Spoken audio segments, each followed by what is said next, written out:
Rise, renew, reconnect. Welcome to From the Ashes, a podcast where bold conversations empower healing and authentic, vibrant living. I'm your host, Valerie Huang Beck, and I'm on a mission to evolve the dialogue that moves humanity harmoniously forward. And the fire in the darkest night, a phoenix burns. It's ready for flight. Shadows may come, try to tear you apart, but you're the Hello, everyone, and welcome back to From the Ashes. This is your host, Valerie Huang Beck, and I am deciding to do a solo episode today. And it's been a while since I've done a solo episode. I think it's the first one of the season. I have my notes here with me, so I'm going to be covering a bunch of stuff. And it's going to sound a little bit like a rant today. I hope this will still be valuable for you all.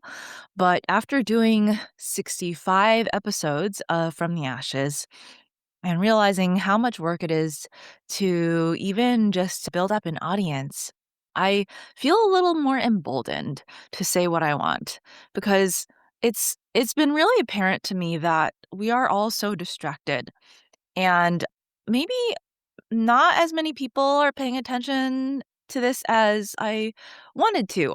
In spite of that, I think it's going to enable me to be a little bit more honest with what I bring on this podcast in spite of all of my efforts to be bold, to be the intentional rebel. I do find that I hold myself back. And because there's so little feedback on the podcast itself in terms of what people think, if they have any questions, I find myself feeling like I'm talking into the void. And so if nobody has anything to say, I guess I will say what I want, right? So a little bit of a self-intro for those of you who maybe are just curious or like, okay, what's this girl talking about? My name is Valerie Beck. I am the founder of The Vibrant Visionary. I am a vitality and vision mentor. So what I do is I help people to really embrace their true self and to thrive in that. My goal is to have people live the exact lives that they want, nothing more, nothing less, and to really feel grounded in their bodies, in their minds, in their spirits, to feel vibrant and healthy. That is my life's mission.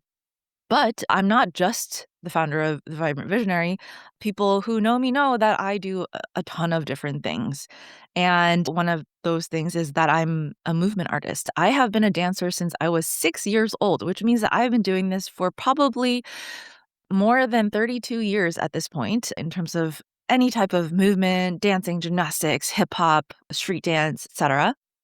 I live in Japan. I've been living in Japan since last year. After being away for 13 years, I'm not from there. However, I love it here. And being in Japan has been one of the most formative experiences of my life.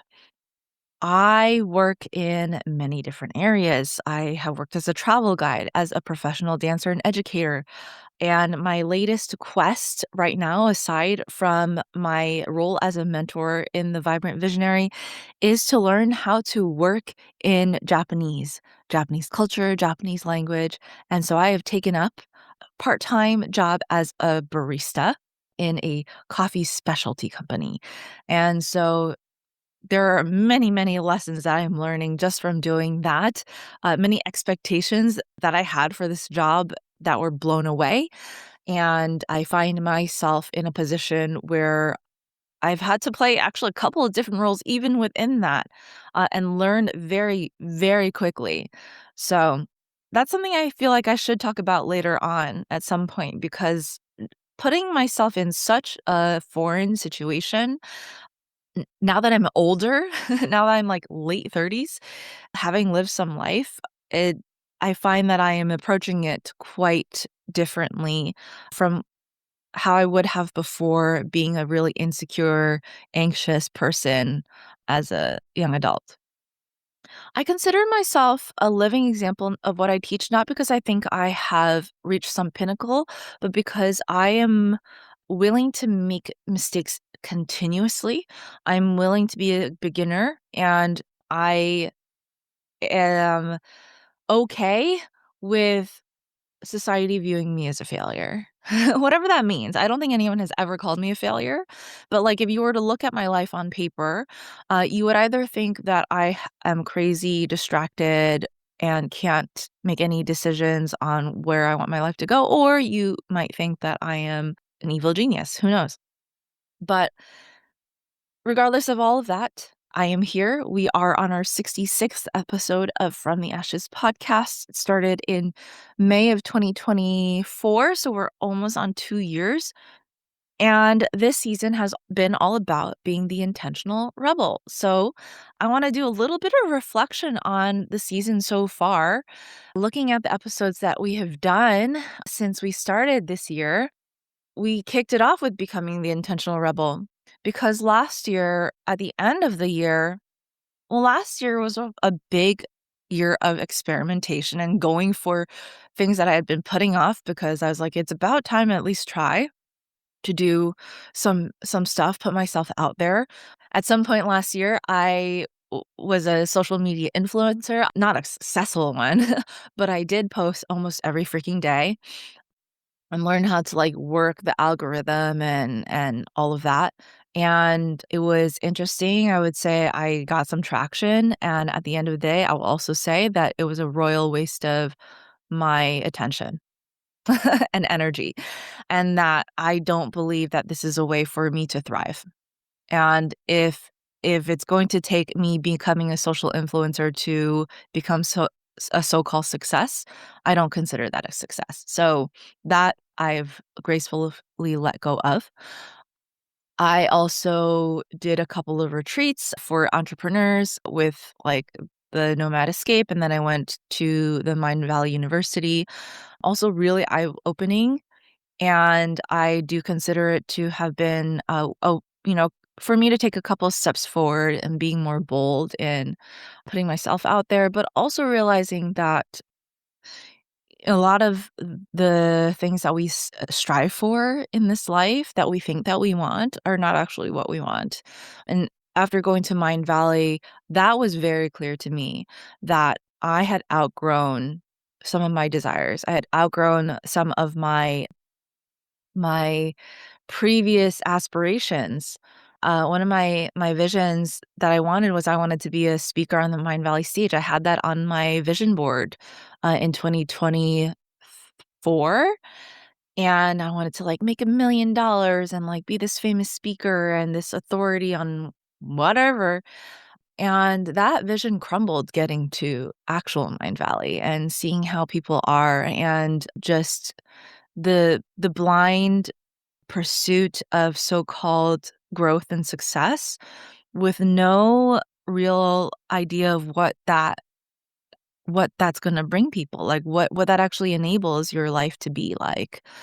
I think people are so hungry for attention and for recognition and validation that that becomes the end all be all, but that is not what I want anymore. I realize that the more that I come back to myself, actually, the healthier I become, the more healthy in the mind I become, the more healthy in the body I become, the more I realize how sacred my life is in its singular form, and that there are things that I want to stand for in this lifetime that matter more to me than influence and wealth and success.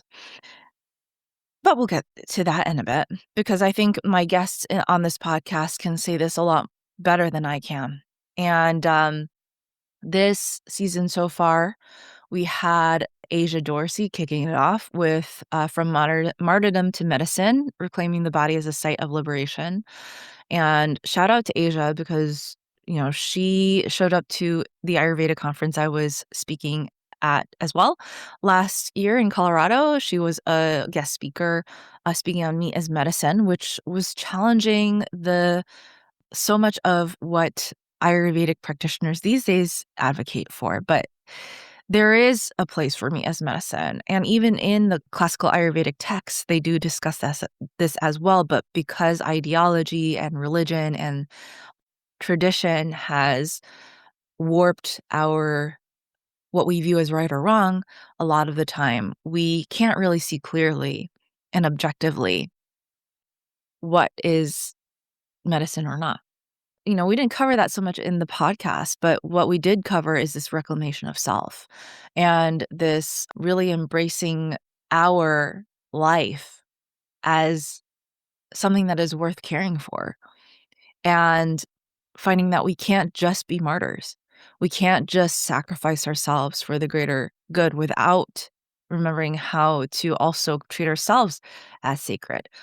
Because at the end of the day, if we can't give anything, if we are broken and bruised and we are starving and we are tired, how can we show up for other people in a way that is going to be helpful?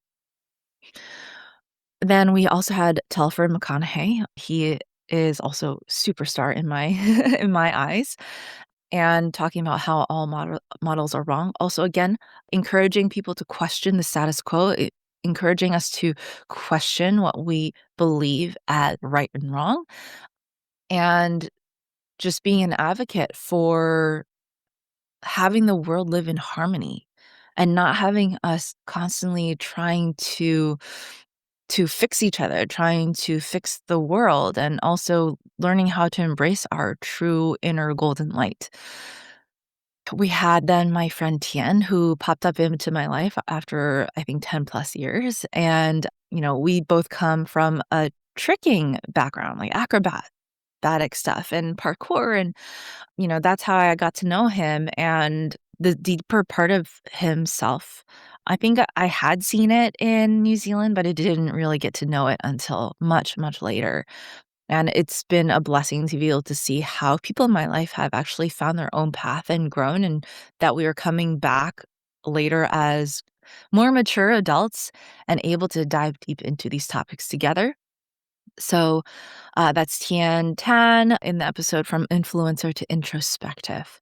And then after that, we had my friend at Tarna, breaking the pattern of shrinking and becoming fully seen. And Tarna is one of those people also who's been a really lovely presence in my life. And we have been on our own journeys of breaking through our tendencies to take a step back and be in the background rather than being shining in our full light, stepping into our power, and being a stand for what we truly want to see in the world. And so, if you want to hear a really honest account of what it takes to break through some of those really stubborn patterns of self doubt and of self limitations, listen to Tarna's episode. And latest but not least, my episode with my mentor, Kate Stillman, on psychedelic therapy and Ayurveda. And if you are at all curious, I really, really would like you to listen to this episode. Whether you have done psychedelic therapy or not, whether you have tried Ayurveda or not, whether you're an Ayurvedic practitioner that doesn't believe in psychedelic therapy or believes that mushrooms are tamasic, I don't care.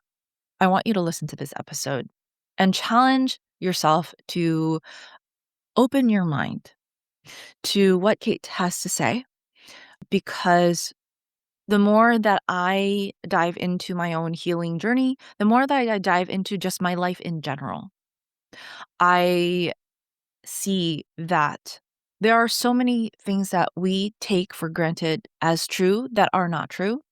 There are so many things that we take for granted as right that are not necessarily right.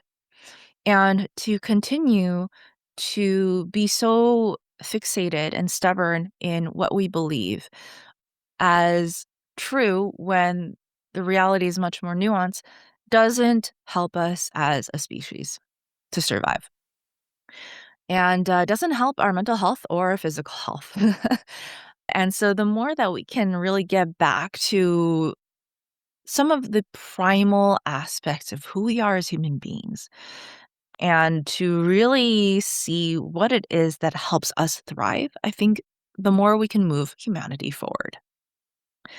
Now, I want to go back to a couple of concepts that I think are really key that I mentioned as I was reflecting on these episodes, is that it's not about infinite growth, right? It's not about having more wealth or having more fame or more influence. It's not about being more successful in your job as the end all be all. It's not about this crazy, I can have everything and anything, and that is what is success. I believe that true success is very idiosyncratic, and it's about architecting with exact precision what it is that you want, which means that you actually have to know exactly what you want. Nothing more, nothing less. But so many of us are living from this baseline of, I need to keep up with the Joneses. I need to have as much as she's having. I need to be successful as much as he is successful. Otherwise, I won't have the influence that he has, and I won't make the impact that I want on the world. But why is it that you have to have that much impact? Why is it that you have to have more and more, right? What do you want out of your life aside from chasing numbers? Because even in like a, big name leader that's inspirational, that has changed other people for the better, like Tony Robbins, like he still talks as if like his desires are insatiable. Like, listening to the interview with Alex Hormozy and Tony Robbins is talking about how like he has reached all of the goals. So now what? Oh, now I want to feed like 1 million people or 1 billion people. And that's like my goal is I get obsessed in the number. But why is it that we want to do more and more and more, and we want more for ourselves? Like even giving more means that we need more resources to do that. Why is it that it has to be you? Why is it so ego-centered that I have to be the hero? I encourage people to check themselves when they find themselves sticking to, I want to reach 1 million people or 1 billion people, when you could easily change the world by being super present with one person or two, whatever. Like, really think about that. But not only that, but what kind of life do you want to live? Do you want to be someone who is so famous and so wealthy that so many people are relying on you, and like you don't have any time to yourself, or you need to present yourself in a certain way? Or would you rather be living in a forest really free, maybe like growing your own garden and being able to be super present with the plants and all that? Like, these are different lives. And I don't think there's a good or a bad, right or wrong to choosing one over the other. But only you can truly know what you want and why you want it. I am getting to a point right now in my life where I have done inner work, and I've done the work to overcome some of my most severe stages in my life where I was depressed and anxious and had really bad social anxiety and panic attacks. I don't have those anymore.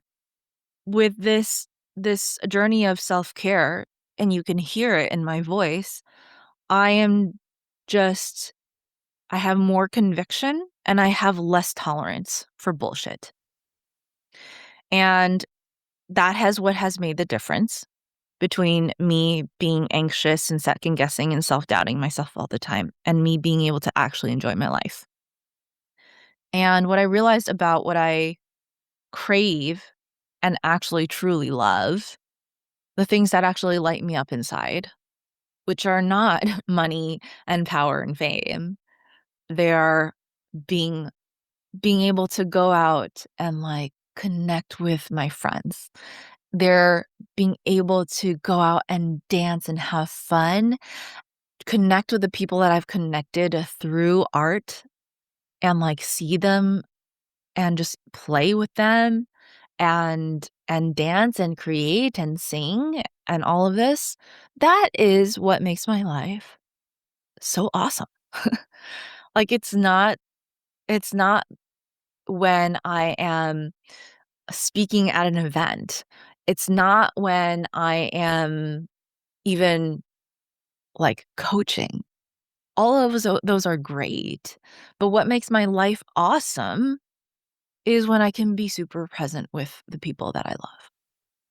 And when I can enjoy being alive in nature or enjoy just eating like some super good food and having the freedom to do that and also having the boundaries to keep away the energies that try to suck me in or the people who try to take advantage of my kindness, whatever it is, to constantly take my attention away from the things that I love by sabotaging it.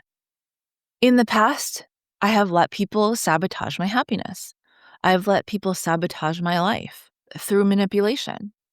And I just don't let people do that anymore. I think out of all the things that have helped me in my healing journey, setting those boundaries has been the most important.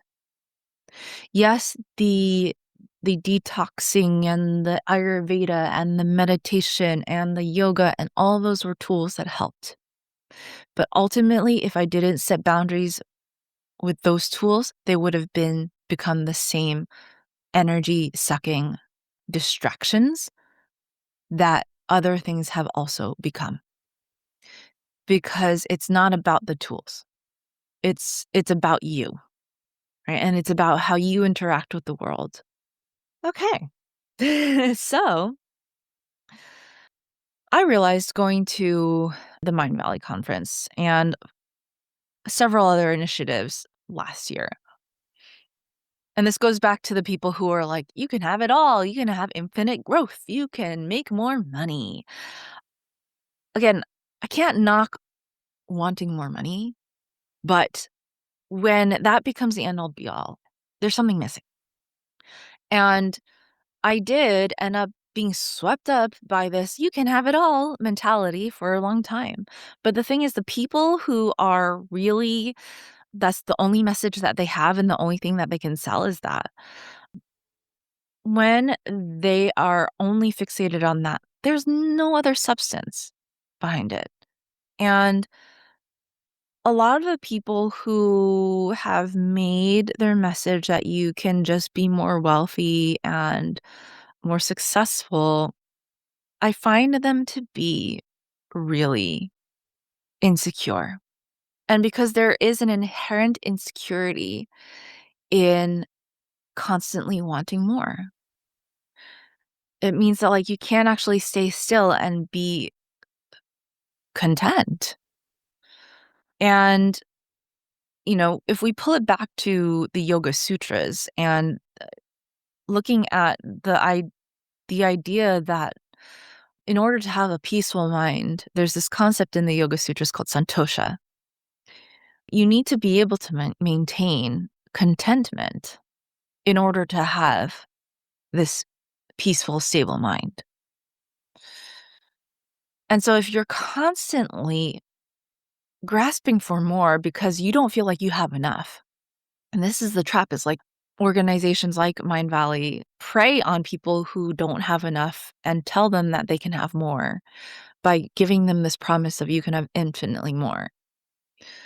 But it really is not about that. It's about having exactly what you want and being able to have the ability to strategize so precisely what that might look like and how to get there that you are able to take the steps towards that.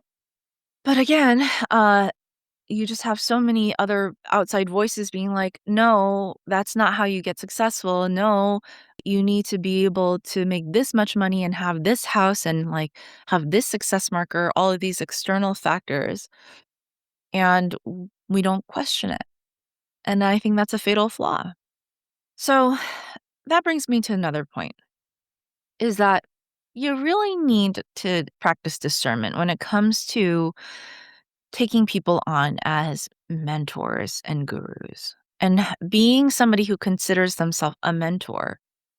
I want to warn people about choosing your mentor. You don't have to make someone your mentor just because you're paying them. You don't have to, just because someone has taught you a skill, right, doesn't make them your mentor or your guru. You don't have to take on their values. You don't have to take on their perspectives on life unless you truly resonate with them. But there are many people who can teach you skills and they might have completely clashing values. And I have had many teachers where I was there to learn a skill and they expected me to also admire them as gurus and to take on their values.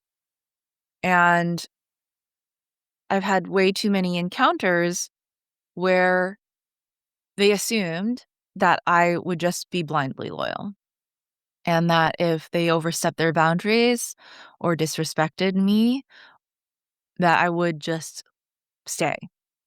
But you get to choose who you include in your life or not. And that could be teachers, friends, whatever. But if you're going to really take someone on as a mentor, really think about if their values align with yours. And avoid the cult of personality. I will say very, very bluntly, I hate groupies, fangirls, and fanboys. Like, I'd rather be surrounded by people who are doing the work and are arguing against me and are questioning me than to be surrounded by yes men and women. I would rather be surrounded by people who are willing and value themselves enough that they feel comfortable in working with me and they don't see themselves as under me. Because the more that I am in this self-help wellness sphere, the more that I see this trap. And we see it now, what the repercussions are in people like Deepak Chopra and like this whole Jeffrey Epstein thing, and how so many people are so disappointed and heartbroken when they see someone like Deepak show up in the Epstein files. But the thing is, we have this tendency as humans for some reason to be like, oh, this person is so great and they can do no wrong. But the thing is, we can all do wrong. And we should not be putting people on pedestals. And when we do put people on pedestals, it's because we have trouble taking responsibility for our own lives. We're not actually taking the actions that we need to be taking to change them. And so we are like, oh, okay, rather than actually doing the thing that I need to do to change, I'm just going to be like the follower of this great person and they can represent what I believe without me having to change anything. But you know what that gets you is nowhere. Nowhere you want to be, except when your so-called guru falls from grace, so do you. Right. And that's why there's such an ego hurt when people find out, oh, my guru is not who I thought they were. Because you take it personally because you haven't done the work to actually elevate yourself. So that has become a rant. But again, like I said, today's theme is, since so few people are paying attention, I'm going to say what I want. And I'm going to continue to advocate for people to think for themselves. So, coming up in this season, I'm going to have a few other wonderful guests, but I also hope to be on here speaking frankly as I am now. And what I would love for you to do as listeners is just let me know that you're listening. If you hate it, let me know, because I welcome that as much as I do people who love it. And, I honor all opinions. So thank you so much for listening today to my rant. Thank you for listening and for tuning in to From the Ashes podcast. If you are a new listener, go back and just listen to some of these amazing guests that I've had in the past couple of weeks. And I really look forward to speaking with you soon. I have a couple of big projects that I'm shipping out. One is the book that I contributed to called The Mastery Code Volume 2, headed by Julie Christensen, who's based out of Canada.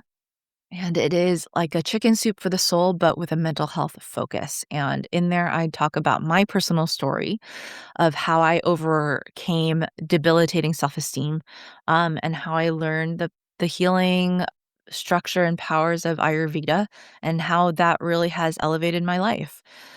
And then I have redone my entire website. So if you go to thevibrantvisionary.com, you can check out some of the other stuff that I have going on. I am currently growing the Vibrant Visionary Collective, which is the coaching mastermind that I run throughout the year.